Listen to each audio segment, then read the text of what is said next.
রাসূলুল্লাহ সাল্লাল্লাহু আলাইহি ওয়াসাল্লাম বলেন, নাফরমান যখন কবরের প্রশ্নের জবাব দিতে পারবে না, তো আল্লাহ তাআলার পক্ষ থেকে ফেরেশতাদেরকে বলবে, আফরিশুহু মিনান নার ওয়ালবাসুহু মিনান নার ওয়াফতাহু লাহু বাবান ইলান নার। আমার বান্দার কবরের মধ্যে জাহান্নামের বিছানা বিছিয়ে দাও, জাহান্নামের পোশাক পরিয়ে দাও, জাহান্নাম বরাবর দরজা খুলে দাও। ফেরেশতারা এই তিনটা কাজ করে এই ফেরেশতারা সরে যাবে। আল্লাহর নবী সাল্লাল্লাহু আলাইহি সাল্লাম বলেন, কবর তখন তাকে একটা চাপ দিবে। এই চাপে এই ব্যক্তির ডান পাশের মাটি বাম দিকে, বাম দিকের মাটি ডান দিকে, এইভাবে আইসা চাপ মারবে।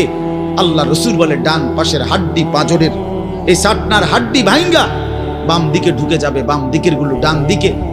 উদাহরণ দিয়ে বুঝাইছে নবী, হাত্তা তাখতালিফা আদলাউহু, এভাবে দুই আঙ্গুল যেমন একটা আরেকটার মধ্যে ঢুকে যায়, হাড্ডি পাঁজরের গুলো এইভাবে একটা আরেকটার সাথে ঢুকে যায়। আল্লাহর নবী সাল্লাল্লাহু আলাইহি সাল্লাম বলেন, ওয়া ইউকাইয়াদু লাহু মালাকুন আবকামু ওয়া আসাম্মু ওয়া আ'মা। তার কবরে এরপরে নাফরমানের কবরে একজন ফেরেশতা পাঠানো হবে। এই ফেরেশতা তিনটা গুণ, এই ফেরেশতা বোবা, এই ফেরেশতা বধির, এই ফেরেশতা অন্ধ। সে কথাও বলতে জানে না, কানেও শোনে না, চোখেও দেখে না।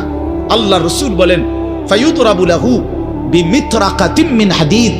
এই ফেরেশতা তখন তাকে লোহার গুর্জ, লোহার হাতুড়ি দিয়ে নাফরমানের দরবাতান বাইনা উযুনাইহি, দুই কান বরাবর মাঝখানে আঘাত করবে। এক একটা আঘাতে ফায়াসিহু সাইহাতান, নাফরমান এভাবে চিৎকার করবে, ইয়াসমাউহা মান ইয়ালিহি ইল্লা সাকালাইন, মানুষ এবং জিন ব্যতীত আল্লাহর কসম গোটা সৃষ্টি এই নাফরমানের আওয়াজ শুনতে পাবে, চিৎকার শুনতে। দোস্ত আমার, বন্ধু আমার, ছেলেরা আমার, জিন্দেগি বড় বেশি রঙিন মনে করছো তুমি। 18,000 টাকার একটা মোবাইলের কাছে হেরে গেলাম মুসলমানের ছেলে। মাত্র 20,000 টাকা দামের একটা মোবাইলের কাছে এত সুন্দর জীবন শেষ করে দিল।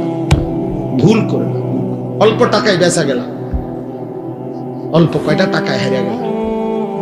বেঈমান তোমারে হারায় দিল।